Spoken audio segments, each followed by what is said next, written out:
শুরুটা হয়েছিল মাত্র 440 রুপিতে। এরপর কিভাবে এমিরেটস এয়ারলাইন্স দিয়ে নিজেদের ভাগ্য পাল্টে ফেলল দুবাই। বিশ্বের অন্যতম সেরা বিমান সংস্থা এমিরেটস এয়ারলাইন্স। কিন্তু এটা জানলে আপনি অবাক হবেন যে এই বিশাল সফলতার গল্পে শুরু হয়েছিল খুবই সামান্য একটি চুক্তি থেকে, যার মাসিক ভাড়া ছিল মাত্র 440 ভারতীয় রুপি। আজ থেকে প্রায় 85 বছর আগে 1937 সালে দুবাই ছিল ব্রিটিশদের অধীনে। তখন দুবাইয়ের নিজস্ব মুদ্রা ছিল না, সেখানে ভারতীয় রুপিই চলত। ইউরোপ, এশিয়া আর আফ্রিকার ঠিক মাঝখানে অবস্থানের কারণে ব্রিটিশরা দুবাইকে একটি গুরুত্বপূর্ণ জায়গা হিসেবে দেখত। ব্রিটিশ ইম্পেরিয়াল এয়ারওয়েজ তাদের ফ্লাইং বোট বা উড়ন্ত জাহাজের জন্য দুবাইয়ের সাগরে একটি ঘাঁটি তৈরি করতে চেয়েছিল।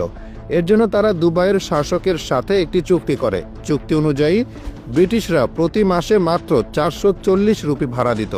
এই উড়ন্ত জাহাজগুলো দুবাইয়ে তেল ভরে ব্রিটিশ ভারত এবং এশিয়ার অন্যান্য দেশে উড়ে যেত। কিন্তু কে জানতো এটাই একদিন দুবাইয়ের ভাগ্য বদলে দেবে। দুবাইয়ের শাসক শেখ রশিদ বিন সাঈদ আল মাকতুম বুঝতে পেরেছিলেন তাদের তেলের ভাণ্ডার একদিন শেষ হয়ে যাবে, তাই তিনি বিকল্প আয়ের উৎস খুঁজছিলেন। তিনি দেখলেন ব্রিটিশরা দুবাইকে বিমান চলাচলের জন্য ব্যবহার করে লাভবান হচ্ছে। এই চিন্তা থেকেই তিনি 1959 সালে দুবাইয়ে একটি বিমানবন্দর তৈরির সিদ্ধান্ত নেন। 1960 সালে যখন বিমানবন্দরটি চালু হলো তখন সেটি ছিল খুবই সাধারণ। রানওয়ে ছিল বালি দিয়ে জমানো আর টার্মিনাল ছিল ছোট্ট একটি ঘরের মতো। 80-র দশকে দুবাই আন্তর্জাতিক বিমান চলাচলের জন্য একটি গুরুত্বপূর্ণ স্টপ ওভার হয়ে ওঠে। কিন্তু তখন এই অঞ্চলের প্রধান বিমান সংস্থা ছিল গালফ এয়ার। তারা দুবাইকে একটি প্রস্তাব দেয়, যা দুবাইয়ের শাসক শেখ মোহাম্মদ বিন রশিদ আল মাকতুম ফিরিয়ে দেন। এতে ক্ষুব্ধ হয়ে গালফ এয়ার দুবাইয়ে তাদের সমস্ত ফ্লাইট বন্ধ করে দেয়। এটি ছিল দুবাইয়ের জন্য একটি বড় সংকট। এই সংকটময় মুহূর্তে শেখ মোহাম্মদ এক দুঃসাহসী সিদ্ধান্ত নিলেন, তিনি নিজের বিমান সংস্থা তৈরি করবেন। কিন্তু একটি নতুন এয়ারলাইন্স তৈরি করা অনেক ব্যয়বহুল ছিল। তখন একটি বোয়িং 737 বিমানের দামই ছিল প্রায় $25 মিলিয়ন। শেখ মোহাম্মদ একটি চতুর উপায় বের করলেন।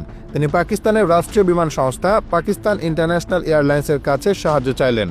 পিআইএ তাদের দুটি বিমান, একটি বোয়িং 737 এবং একটি এয়ারবাস A300 এমিরেটসের নামে ব্র্যান্ডিং করে দুবাইকে লিজ দেয়।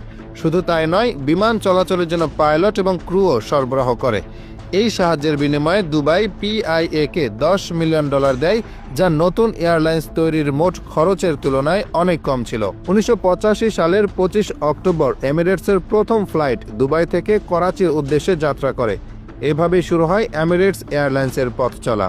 এমিরেটসের সফলতার পেছনে কিছু অসাধারণ কৌশল কাজ করেছে।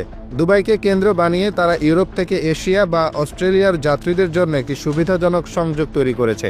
যাত্রীরা দুবাইতে বিরতি নিয়ে তাদের গন্তব্যে যায়, যা দুবাইয়ের পর্যটন শিল্পকেও উন্নত করেছে।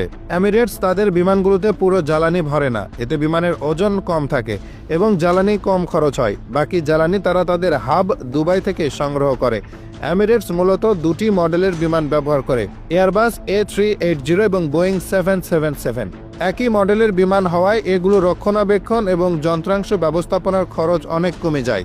যেখানে অন্যান্য এয়ারলাইন্স বিভিন্ন মডেলের বিমান ব্যবহার করে অনেক টাকা খরচ করে, সেখানে এমিরেটস নিজেরা এই কাজ করে খরচ বাঁচায়। প্রথম থেকেই এমিরেটস যাত্রীদের আরাম ও সুবিধার দিকে সবচেয়ে বেশি মনোযোগ দিয়েছে। বিলাসবহুল কেবিন, ব্যক্তিগত বিনোদন ব্যবস্থা এবং চমৎকার খাবার তাদের অন্য সবার থেকে আলাদা করে তুলেছে। মাত্র 440 রুপির একটি ভাড়া চুক্তি থেকে শুরু করে এক শাসকের দূরদর্শিতা, সংকটময় মুহূর্তে সঠিক সিদ্ধান্ত এবং চতুর ব্যবসায়িক কৌশলের কারণেই এমিরেটস আজ বিশ্বের অন্যতম সেরা এবং লাভজনক বিমান সংস্থা হিসেবে পরিচিত।